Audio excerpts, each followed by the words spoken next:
Hello বন্ধুরা, সবাই কেমন আছো? আশা করছি সবাই ভালো আছো। মায়া ব্লগ অ্যান্ড কুকিং চ্যানেলে তোমাদের অনেক অনেক স্বাগত। আজ তোমাদের সাথে শেয়ার করতে চলে এসেছি মুচমুচে আলুর পাকোড়া রেসিপি।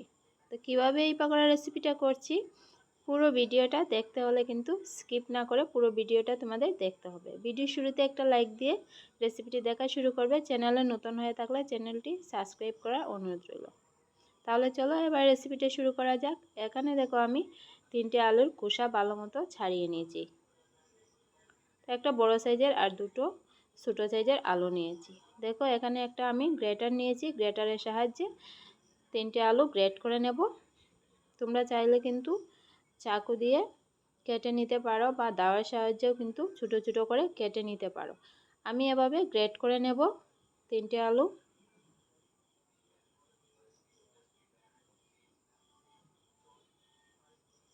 দেখো এভাবে করেই কিন্তু আমি 3টে আলু গ্রেট করে নেব।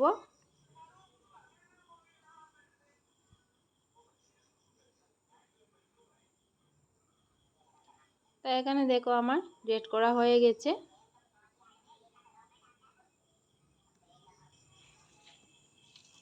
এবারে আমি আলুগুলো একটা মিক্সিং বলে তুলে নিচ্ছি। ভালো মতো ধুয়ে নেব 3-4 বার জল জড়িয়ে। তো খুব ভালো মতো কিন্তু জল জড়িয়ে আলু ধুয়ে নিতে হবে।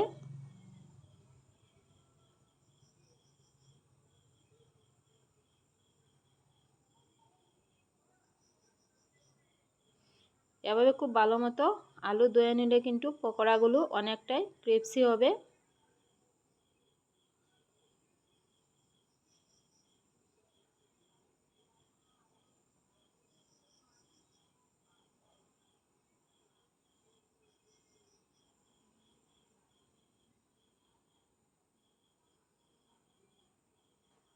তিন থেকে 4 বার কিন্তু আমি এভাবে ভালো করে ধুয়ে একদম চেপে নিংড়ে জলটা বের করে নিয়েছি। এবারে আমি এর মধ্যে দেখো কি অ্যাড করছি। আর দেখো ধোয়ার পর কিন্তু একদম ফ্রেশ হয়ে গেছে আলুগুলো। এবার এর মধ্যে আমি দিয়ে দিচ্ছি 1 চামচ ময়দা, 1 চামচ কর্নফ্লাওয়ার আর 2 চামচ দিয়ে দিচ্ছি বেসন, দিয়ে দিচ্ছি বড় সাইজের একটা পেঁয়াজ কুচি, দিয়ে দিচ্ছি আদা বাটা 1 চামচ, দিয়ে দিচ্ছি 1 চামচ কাঁচা লঙ্কা কুচি, দিয়ে দিচ্ছি কিছুটা পরিমাণ ধনিয়া পাতা কুচি, দিয়ে দিচ্ছি লাল লঙ্কা মরিচের গুঁড়ো, দিয়ে দিচ্ছি হলুদের গুঁড়ো, অল্প পরিমাণে দিয়ে দিচ্ছি ধনিয়ার গুঁড়ো। এবারে দিয়ে দিচ্ছি আমি কিছুটা পরিমাণ গরম মশলা। এবারে দিয়ে দিচ্ছি পরিমাণ মতো লবণ। তো সব কিছু দিয়ে কিন্তু হাত দিয়ে আমি মিক্স করে নেব।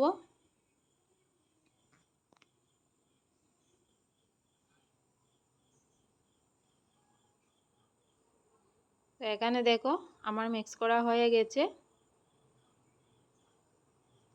আর এভাবে আমি একটু চ্যাপটা করে শেপটা দেব। এতে কিন্তু পকোড়াগুলো অনেকটাই মুচমুচে হয়ে যাবে। পাতলা পাতলা করে চ্যাপটা শেপ দিলে তাড়াতাড়ি বেজে নেওয়াও যাবে। আর এখানে দেখো তেলটা গরম বসিয়ে দিয়েছি, তেলটা গরম হয়ে গেছে। এবারে আমি এর মধ্যে পকোড়াগুলো দিয়ে দিচ্ছি।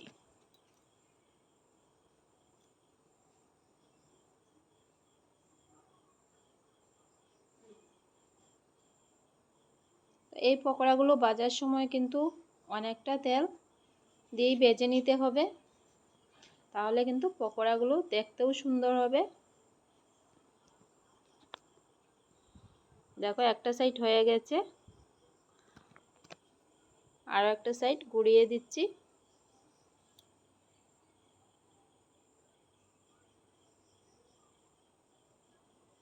তো দেখো পকোড়াগুলো আমার ভাজা হয়ে গেছে। এবারে তুলে নিচ্ছি আমি একটা প্লেটের মধ্যে।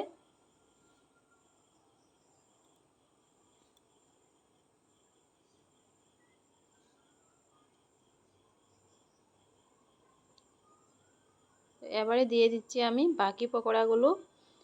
ঠিক একইভাবে আমি বাকি পকোড়াগুলো ভেজে তুলে নেব। একদম সহজ এই রেসিপিটা, যে কেউ করতে পারে। তো সন্ধ্যার টিফিনের জন্য কিন্তু এই পকোড়াগুলো করা যেতেই পারে। আর রাতে ডালের জন্যও কিন্তু এই পকোড়াগুলো বেশ মানাবে।